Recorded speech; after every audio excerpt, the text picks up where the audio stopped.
the chaos continued across the country.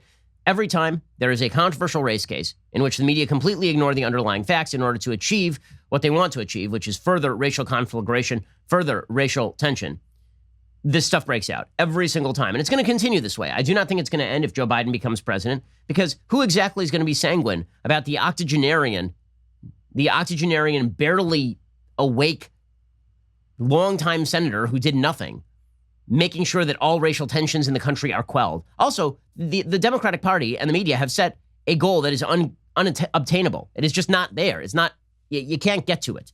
That goal is the end of all racism whatsoever. And not just the goal to end all racism, but the goal to end all situations in which racism could possibly be attributed to the situation, even if there's no racism evident from the situation.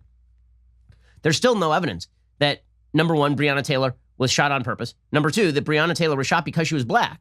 And there's no evidence this had anything to do with racism.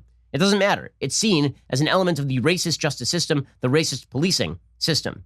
The predictable result of all of this is the insanity that we have been seeing in our cities. And again, I think that you are going to see such flight from urban centers. I think it's going to be as bad as it was in the 1970s when the crime rates really, really began to spike. And it's because of incidents like this. So we currently live in Los Angeles, not for long.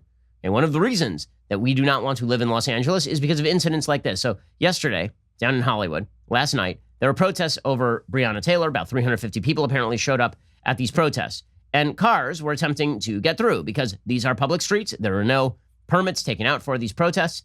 You know, you can see the spray paint on the sidewalks and in the middle of the street and all this. And you can see a huge crowd of people who are gathered in the middle of the street, again, protesting in the middle of a pandemic without any permit or anything else. But, you know, this is all good because we need this moment of racial reckoning, as Joe Biden has suggested. And what you'll see is a person in a white Prius simply trying to get through. This is obviously not somebody who's attempting to harm members of the crowd. This is a person who's probably trying to get home. Okay, this is not somebody who's ramming their car deliberately into protesters or anything like this. You can see they're driving very, very slowly, just trying to get through. They're driving maybe 5 miles an hour, really, really slowly. And then once they get through, then they take off in the car, right? Then they start hitting the gas. They haven't hit anybody. The crowd starts chasing them. And then you will see this helicopter footage. You'll see a truck filled with looters who cut the guy off. Pretty much boxed in. They box him in. A Mustang approaches from behind, and he tries to back up. The Mustang blocks him, and they start beating the crap out of this person. Somebody reaches through the driver's side window, apparently grabbing the steering wheel. People start taking flagpoles and bicycles and smashing windows. Somebody takes a skateboard and smashes the front windshield of the car. And then the Prius takes off down the street. Okay, so the Prius didn't injure anybody. These people were trying to harm the driver inside. They were trying to beat the crap out of the car for the great sin of the person trying to get home. So what ends up happening? The police pull the driver over and force the driver to get out of his car with his hands raised. Like, this is why people are going to leave cities. Because it turns out that when you refuse to allow the police to enforce the law, you know how you could have enforced the law here?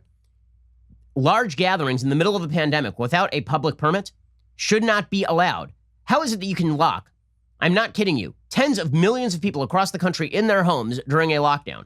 But the minute there's a protest in the street of 350 people in LA, you're not allowed to break up the protest, even as they take over public property and threaten people's lives and property. How?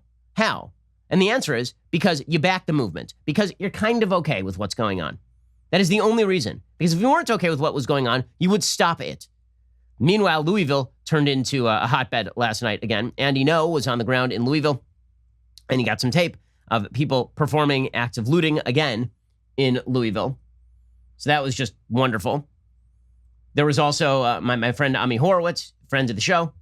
Ami Horowitz showed up in Louisville, and he was shouted at, and he was intimidated into putting down his camera. These are all folks who care deeply about civil rights to the point where they tell you literally are not allowed to tape them in a public place as they commit acts of violence. The good news is that our Democratic leadership is really talking these things down. I mean, they're really trying to calm the waters here. So Kamala Harris, the vice presidential candidate who's gone about as missing as it is possible for a VP candidate to go, she, along with Biden, are just hiding in the bunker. So Biden, I believe, called another lid today, which means that he has now been absent from the campaign trail like 10 of the last 13 days. And the media are like, oh, he's probably prepping for debate. It doesn't take 13 days to prep for a debate. And he's not prepping for debate. He's just hiding in the basement, hoping that Donald Trump's innate unpopularity with the American people lets Joe Biden sort of coast into office without having to get off his gurney. In any case, Kamala Harris tweeted out, Black Americans don't need to be reminded that inequity runs deep in our country. It's a painful reality every day. We will only begin to fully heal when our nation addresses the systemic racism in our laws, policies, and institutions. Joe Biden and I have a plan to do just that. No, you don't. No, you don't. And she tweeted out, keep speaking Breonna Taylor's name. Okay, again, Breonna Taylor was the victim of a tragedy. Breonna Taylor was not the victim of a crime. End of story.